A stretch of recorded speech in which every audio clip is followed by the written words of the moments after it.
All right, algebra. We are in chapter 3, lesson 4. We'll get about halfway through this today, and we'll save the other half for the next day. But let's warm up, right? So, solve this equation for y. What? We never solve stuff for y, but that's all right. So to solve that for y, first I'm going to divide both sides by 4, and I get y to the third power equals x over 4. To get rid of something to the third power, I take the third root of it. That gives me y equals the third root of x over 4. Now, it's not telling us to rationalize anything, so I'm going to assume I'm good. But you guys know how to rationalize, so you're good. Okay, next. We've got f of x as a function and g of x as a function. First, we're going to find the function f evaluated at g. So if I take f of g of x is how you say it. I'm going to write 4, and instead of x, I'm going to write square root x minus 1, because that's g of x, plus 1. Now if we do g evaluated at f, we will do square root, and instead of the x, we're going to write 4x plus 1 minus 1.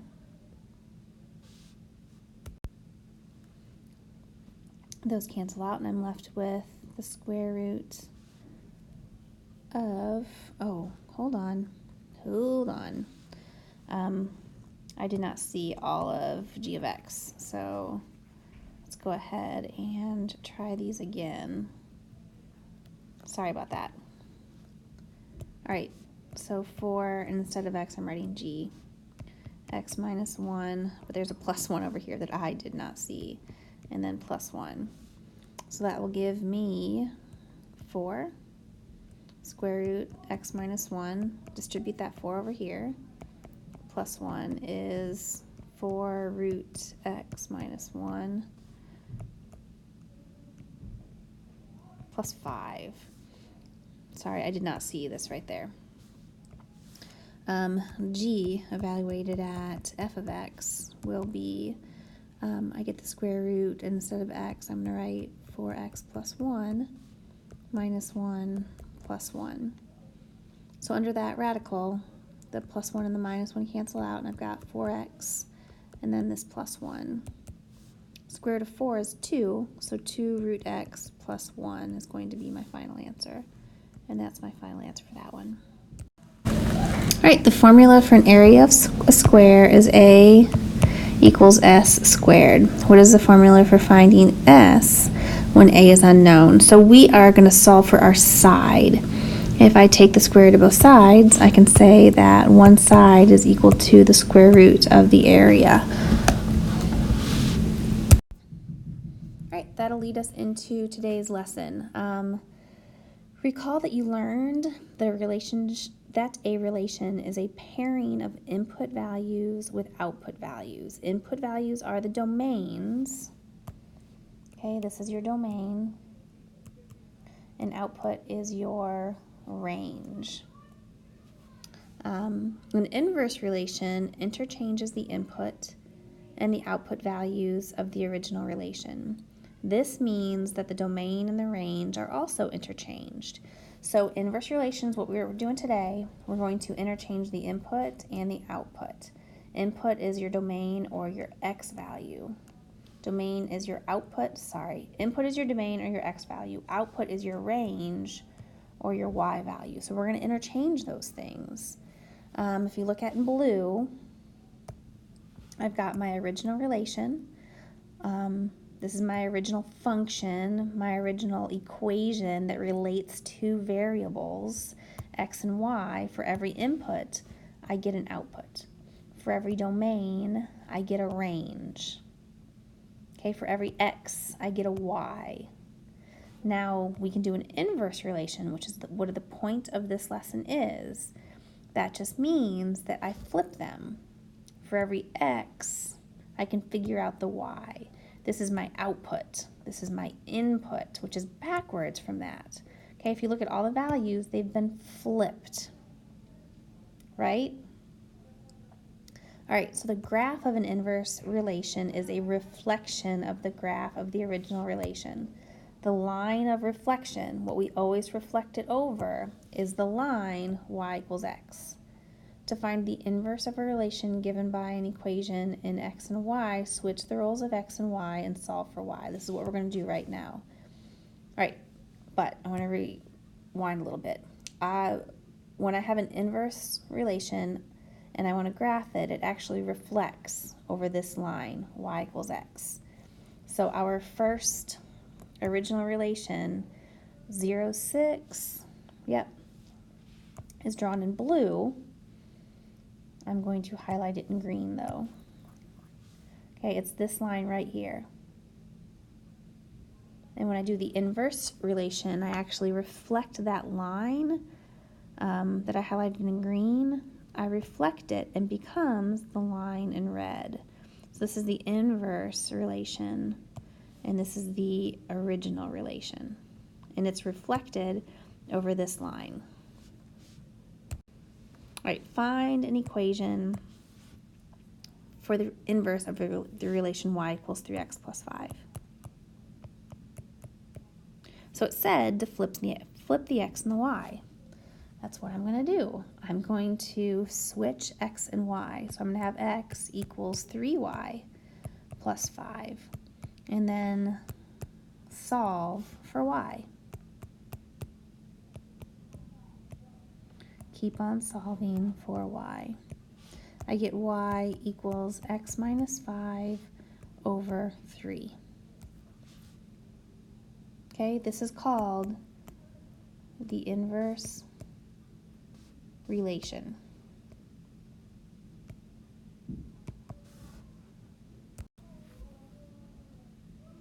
So in example 1, both the original relation and the inverse relation happen to be functions. In such cases, the two functions are called inverse functions. Functions f and g are inverses of each other, provided that if we evaluate the function f at g, it will all simplify to an x. And if we evaluate the g function at f, it all simplifies to x. The function g is denoted by f to the negative 1, which is read as f inverse. So I'll have a function, that's sort of silly. I'll have a function f of x, and if I find if g of x is the inverse, I would call it f prime of x, which is the f inverse, which is g of x. And we would know if it's the inverse if I took one, evaluated the other, and it evaluated to x. Or if I took one and evaluated it to the other, it would simplify to x. Okay, let's try one. Verify that f of x equals 3x minus 5 and f inverse of x equals 1/3 x plus 5/3. We just did this. We got x plus 5 over 3, right? So we know these are inverse, but it says to verify it, so let's go ahead and try it. And it's going to be great. Let me erase this out of the way right now. All right, so first I want to show that f evaluated at the inverse is equal to x. So I'm going to take my function, and instead of x, I'm going to write 1/3 x plus 5/3 minus 5. Distribute that 3. I get 3/3 x plus 15/3 minus 5. This gives me x. This simplifies to 5 minus 5. So that equals x. So now let's evaluate the inverse function at the function. So I'm going to have 1/3 3x minus 5 plus 5/3. distribute that third. 3/3 x minus 15/3 plus 5/3.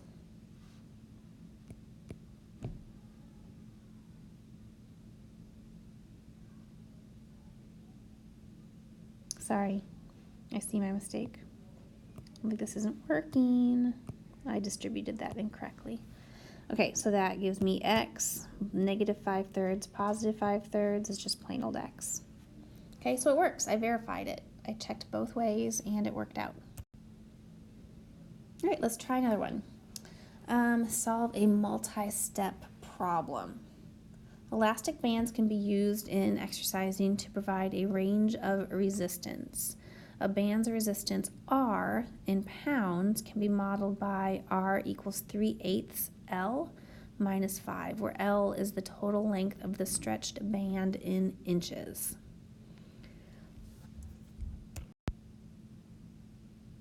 So we're going to find the inverse of the model, which means we're going to solve for the other variable, and then use the inverse function to find the length at which the band provides 19 pounds of resistance.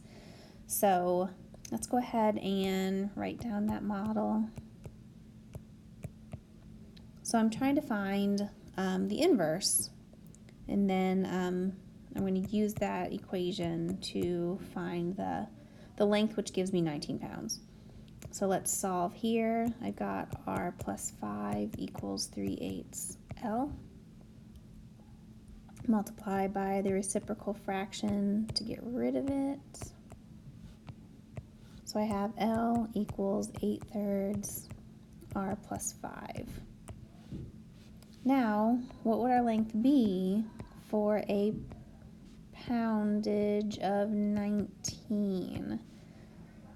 So I have 19 plus 5, that's 24, times 8/3, hold on.